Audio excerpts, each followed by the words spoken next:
Basically ഞാനൊരു ആർട്ടിസ്റ്റാണ്. എൻ്റെ ഒരു 3 വയസ്സ് മുതൽ തന്നെ ചിത്രങ്ങൾ വരയ്ക്കാൻ തുടങ്ങിയതാണ്. അപ്പോൾ ചിത്രങ്ങൾ വരയ്ക്കുമ്പോൾ ഓരോ ചിത്രകാരന്മാരും വ്യത്യസ്തങ്ങളായ ചിത്രങ്ങളാണ് വരയ്ക്കുക. അപ്പോൾ എനിക്ക് ഏറ്റവും ഇഷ്ടം ബിൽഡിങ്ങുകളുടെ ചിത്രങ്ങൾ വരയ്ക്കാനാണ്. ആ ചിത്രങ്ങളെ എനിക്ക് റിയാലിറ്റിയിലേക്ക്, അതിൻ്റെ ഒറിജിനൽ സൈസിലേക്ക് മാറ്റാനുള്ള അതിയായ ആഗ്രഹമാണ് എന്നെ ഒരു ആർക്കിടെക്റ്റാക്കിയത്. പ്രധാനമായിട്ട് കൾച്ചറൽ സെൻറ്ററിൽ പ്രധാന കമ്പോണൻറ്റ്സ് എന്തൊക്കെയാണെന്ന് പറയുകയാണെങ്കിൽ, ലൈബ്രറി ഉണ്ട്,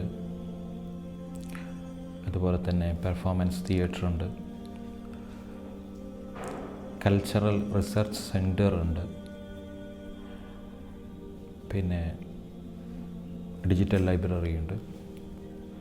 പിന്നെ അതിലൊരു പ്രധാന സംഗതി എന്താ വെച്ച് കഴിഞ്ഞാൽ ഒരു സൂക്കാണ്. സൂക്ക് എന്ന വാക്ക് തന്നെ അതൊരു പേർഷ്യൻ വാക്കാണ്.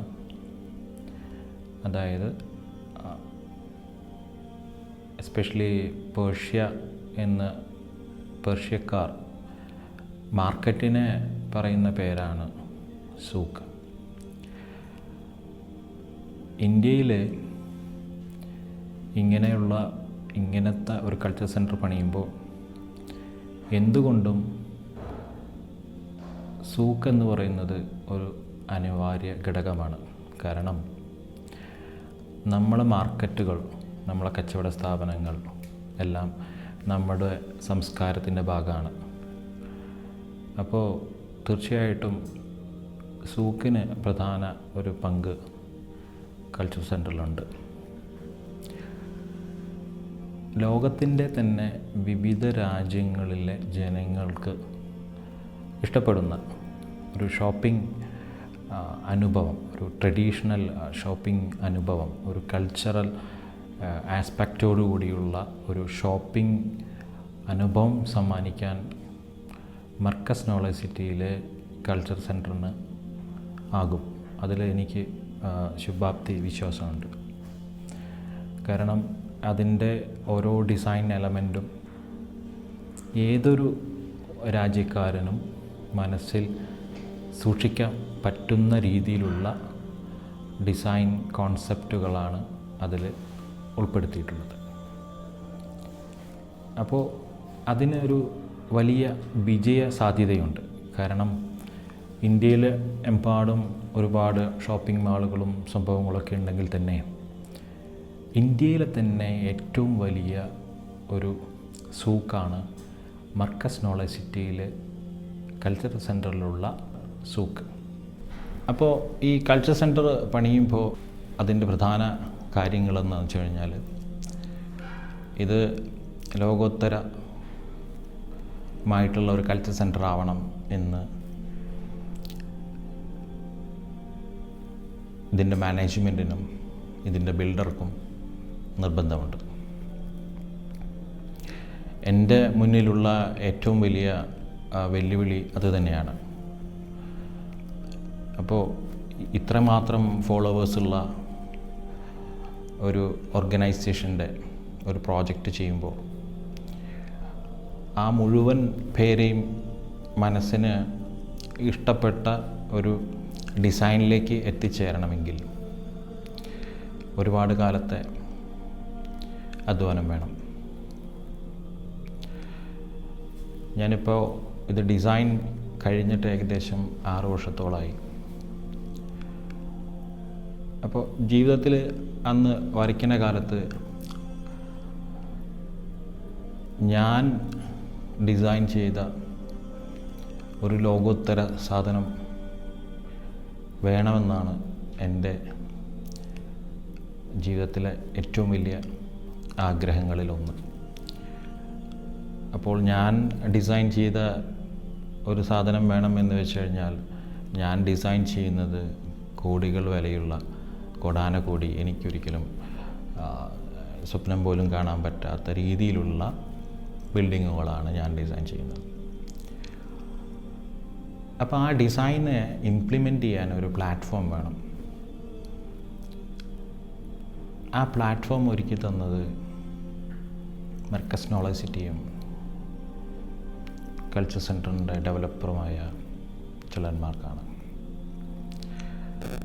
അങ്ങനെ ഇതിൻ്റെ ഡിസൈൻ സ്റ്റേജിൽ പറഞ്ഞ കുറച്ച് കാര്യങ്ങൾ, ഇതൊരു ലോകോത്തര ഡിസൈനായി മാറണമെങ്കിൽ ഇന്ന് ലോകത്തിലുള്ള മോണുമെൻറ്റുകളൊക്കെ കിടപിടിക്കുന്ന രീതിയിലേക്ക് ഇത് മാറണമെങ്കിൽ ഇന്ന് ലോകത്തെ എല്ലാ മോണുമെൻറ്റുകളും ഡിസൈൻ ചെയ്തിരിക്കുന്നത് ഗോൾഡൻ റേഷ്യോയിലാണ്. അപ്പോൾ ഗോൾഡൻ റേഷ്യോ നമുക്ക് വളരെ സിമ്പിളായിട്ട് പറഞ്ഞാൽ, അതിന് നമ്മൾ സിമ്പിളായിട്ടൊരു ഡെഫിനേഷൻ പറഞ്ഞാൽ, എത്ര തവണ നമ്മൾ ആ മോണുമെൻ്റ് കാണുന്നു അത്ര കണ്ട് നമുക്ക് ആ മോണുമെൻറ്റിനോട് ഇഷ്ടം തോന്നും. അതൊരു 10 തവണ കണ്ടാൽ 11ാമത്തെ തവണ കാണാനുള്ള മാനസികാവസ്ഥയിലേക്ക് എത്തിക്കുന്ന ഡയമെൻഷനെയാണ് നമ്മൾ ഗോൾഡൻ റേഷ്യോ എന്ന് പറയുന്നത്. ഇന്ത്യയിലെ ഈ പ്രോജക്റ്റായിട്ട് കമ്പയർ ചെയ്യുമ്പോൾ ഗോൾഡൻ റേഷ്യോയിൽ ഏറ്റവും ബെസ്റ്റ് ഗോൾഡൻ റേഷ്യോ താജ്മഹലാണ്. ഇപ്പോൾ ഇസ്ലാമികമായിട്ടുള്ള കൾച്ചർ സെൻറ്റർ, ഇസ്ലാമികമായിട്ടുള്ള കൾച്ചർ സെൻറ്റർ എടുത്ത് നോക്കുകയാണെങ്കിൽ ഇന്ത്യയിലെ തന്നെ ഗോൾഡൻ റേഷ്യോ ഒരു 99.9% പാലിച്ച ഏക കൾച്ചർ സെൻറ്ററാണ് മർക്കസ് നോളജ് സിറ്റിയിലെ കൾച്ചർ സെൻറ്റർ. പിന്നെ അതിൻ്റെ അടുത്തൊരു കാര്യം എന്താ വെച്ച് കഴിഞ്ഞാൽ ഇതിൻ്റെ കോസ്റ്റാണ്. അപ്പോൾ ഒരു പ്രോജക്റ്റ് ഇംപ്ലിമെൻ്റ് ചെയ്യുമ്പോൾ 2 കാര്യങ്ങളാണ് പ്രധാനമായിട്ട് നമ്മൾ ഫേസ് ചെയ്യേണ്ടി വരും. ഒന്ന് അതിൻ്റെ ഡിസൈൻ, 2 അതിൻ്റെ ബഡ്ജറ്റ്. ബഡ്ജറ്റ് എന്ന് പറയുന്നത് ഞാൻ നേരത്തെ പറഞ്ഞ പോലെ സാധാരണഗതിയിൽ ഒരു ഗവൺമെൻറ് ചെയ്യുന്ന പ്രോജക്റ്റാണ് കൾച്ചർ സെൻറ്ററൊക്കെ. അപ്പോൾ ഒരു ഗവൺമെൻറ്റിൻ്റെ ശക്തി ഒരിക്കലും ഒരു പ്രൈവറ്റ് മാനേജ്മെൻറ്റിന് ഉണ്ടാക്കാൻ കഴിയില്ല. പക്ഷേ എൻ്റെ മുന്നിലുള്ള മേജർ കാര്യം എന്താ വെച്ച് കഴിഞ്ഞാൽ ഇതിനെ ലോകോത്തര മോണുമെൻ്റാക്കി മാറ്റണം. അങ്ങനെ ഞാൻ ഇത് ഡിസൈൻ ചെയ്യുമ്പോൾ തന്നെ ഇതെങ്ങനെ ബിൽഡ് ചെയ്യും എന്നുള്ളതിനെക്കുറിച്ചുള്ള ധാരണ ഓരോ പാർട്ട് ഡിസൈൻ ചെയ്യുമ്പോഴും ഞാൻ തീരുമാനിച്ചിട്ടുണ്ടായിരുന്നു. അതായത് ഞാനിതിന് ബേസിക്കലി ഈ സാധനം ഡിസൈനിൻ്റെ കൺസ്ട്രക്ഷൻ ഡിസൈനിൽ ഞാൻ ശ്രദ്ധിച്ചൊരു കാര്യം, തേനീച്ചയുടെ കൂട്, അതായത് തേനീച്ചയുടെ കൂട് ഷെൽസാണ്, ഓരോ ചെറിയ ഷെൽസാണ് ഓരോ ദിവസവും ഡെവലപ്പ് ചെയ്യുന്നത്. ഈ കൾച്ചർ സെൻറ്ററും തേനീച്ചയുടെ കൂട് പോലെ ഓരോ ഷെൽസായിട്ടാണ് ഇത് കൺസ്ട്രക്റ്റ് ചെയ്തത്. അപ്പോൾ അങ്ങനെ ചെയ്യുമ്പോൾ ഉണ്ടാകുന്ന ഗുണം എന്താ വെച്ച് കഴിഞ്ഞാൽ അത് മാനേജ് ചെയ്യാൻ, കൺസ്ട്രക്ഷൻ മാനേജ് ചെയ്യാൻ വളരെ ഈസിയാണ്. അതിൻ്റെ ഫണ്ട് ഫ്ലോ മാനേജ് ചെയ്യാൻ വളരെ ഈസിയാണ്. ആ രീതിയിലാണ് ഇതിൻ്റെ കൺസ്ട്രക്ഷൻ നടന്നുകൊണ്ടിരിക്കുന്നത്. പിന്നെ ഇതിൻ്റെ ഒരു ഡിസൈൻ തീം ഡെവലപ്പ് ചെയ്യുമ്പോൾ നമ്മുടെ രാജ്യം, എസ്പെഷ്യലി ഇന്ത്യ പോലുള്ള രാജ്യങ്ങളിൽ പ്രധാനമായിട്ട് പ്രത്യേകിച്ച് ഇപ്പോൾ ഇന്ത്യയുടെ കാര്യം എടുക്കുകയാണെങ്കിൽ ഇന്ത്യയിൽ ഒരുപാട് വിദേശ രാജ്യങ്ങളുടെ കോളനിയായിരുന്ന രാജ്യമാണ് ഇന്ത്യ. ബ്രിട്ടീഷും ഫ്രഞ്ചും അതുപോലെ ഒരുപാട് അധിനിവേശങ്ങൾ ഏറ്റുവാങ്ങിയ രാജ്യമാണ് ഇന്ത്യ. അപ്പോൾ നമ്മുടെ ഒരു ഇന്ത്യൻ ട്രഡീഷണൽ ആർക്കിടെക്ചർ എന്ന് പറയുന്നത് ഇപ്പോൾ മുഗൾ കാലത്ത് മുഗളന്മാർ ഇവിടെ അവരെ കുറേ ആർക്കിടെക്ചർസ് ഫോമുകൾ കൊണ്ടുവന്നു. അതിനുശേഷം ബ്രിട്ടീഷുകാർ അവരൊരു ആർക്കിടെക്ചർ കൊണ്ടുവന്നു. അതിൻ്റെ ഇടയിൽ കുറേ വിദേശ ആൾക്കാർ സ്വാധീനം ഇന്ത്യയിൽ ചെലുത്തിയെങ്കിലും പ്രധാനമായിട്ടുള്ള മോണുമെൻറ്റ്സൊക്കെ കൺസ്ട്രക്റ്റ് ചെയ്തത് ഈ രണ്ട് ഗ്രൂപ്പുകളാണ്, ബ്രിട്ടീഷുകാരും പിന്നെ അതുപോലെ തന്നെ മുഗളന്മാരും. അപ്പോൾ ഇങ്ങനെയുള്ളൊരു മോണുമെൻറ്റ് ഇവിടെ ഡിസൈൻ ചെയ്യുമ്പോൾ സ്വാഭാവികമായിട്ടും ഈ രണ്ട് ഗ്രൂപ്പുകളുടെ സ്വാധീനം ഉണ്ടാവും. ആ സ്വാധീനത്തിൽ തന്നെയാണ് ഇത് ഡിസൈൻ ചെയ്തത്. അതായത് നമ്മൾ ഒരു ഡിസൈൻ കണ്ട് ഒരു സ്വാധീനം ഉണ്ടാവുക എന്ന് വെച്ച് കഴിഞ്ഞാൽ, ഇപ്പോൾ ഉദാഹരണമായിട്ട് താജ്മഹലിൽ പോകുന്ന കണ്ട ആൾക്കാർക്ക് മനസ്സിലാവും അതൊരു മുഗൾ ആർക്കിടെക്ചറാണ്, അതൊരു മുഗൾ ഇസ്ലാമിക് ആർക്കിടെക്ചറാണ്. അതുപോലെ തന്നെ പിന്നെ ഇന്ത്യയിൽ പേർഷ്യൻ ആൾക്കാരെ സ്വാധീനമുണ്ടായിരുന്നു. അപ്പോൾ പ്രത്യേകിച്ച് ഇറാനെ പോലുള്ള രാജ്യങ്ങളിലുള്ള ഡിസൈനുകൾ ഇന്ത്യയിലെ മുഗളന്മാർ പോലും അതിൻ്റെ സ്വാധീനം പ്രതിഫലിപ്പിച്ചിട്ടുണ്ട്. അപ്പോൾ ഇതിൻ്റെയൊക്കെ ഒരു സമ്മിശ്രമായ ഒരു ഡിസൈൻ ആണ് യഥാർത്ഥത്തിൽ മർക്കസ് നോളജ് സിറ്റിയുടെ കൾച്ചർ സെൻറ്റർ. അതിൽ പ്രധാനമായിട്ട് അതിൻ്റെ ഒരു ആർക്കിടെക്ചർ ഫോം വർക്ക് ചെയ്തിട്ടുള്ളത് ബ്രിട്ടീഷ് ആർക്കിടെക്ചറുണ്ട്, പിന്നെ അതുപോലെ തന്നെ ഫ്രഞ്ച് ഉണ്ട്, അതുപോലെ തന്നെ പേർഷ്യൻ ആർക്കിടെക്ചർ, അതായത് മുഗൾ ആർക്കിടെക്ചറുണ്ട്. ഇതിൻ്റെയൊക്കെ ഒരു കോമ്പിനേഷനാണ് കൾച്ചർ സെൻറ്റർ.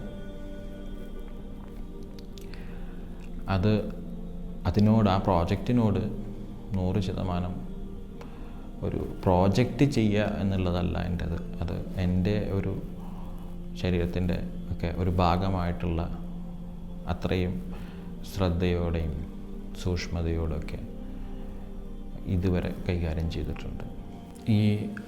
ഇത്രയും ബൃഹത്തായ ഒരു പദ്ധതി എന്നെപ്പോലുള്ള ഒരാൾക്ക് നൽകാൻ കാണിച്ച ആ ധൈര്യത്തിനും ആ ആത്മവിശ്വാസത്തിനും ഞാൻ നന്ദി രേഖപ്പെടുത്തുകയാണ്. ആ നന്ദി രേഖപ്പെടുത്തുന്നത് ബഹുമാനപ്പെട്ട കാന്തപുരം AP ഉസ്താദിനും മർക്കസ് നോളജ് സിറ്റിയുടെ മാനേജിംഗ് ഡയറക്ടറായ ഡോക്ടർ MAH അസ്ഹരിക്കും, മർക്കസ് നോളജ് സിറ്റിയുടെ CEO ആയ ഫോർമർ സയൻറ്റിസ്റ്റായ ഡോക്ടർ അബ്ദുസലാം സാറിനും, ഈ പ്രോജക്റ്റിൻ്റെ ഡെവലപ്പറായ ടെലൻമാർക്ക് ഡെവലപ്പേഴ്സിനും, എന്നെ ഈ പ്രോജക്റ്റിലേക്ക് കണക്റ്റ് ചെയ്ത ബഹുമാനപ്പെട്ട EV സാറിനും എൻ്റെ ഹൃദയത്തിൻ്റെ ഭാഷയിൽ നന്ദി രേഖപ്പെടുത്തുന്നു.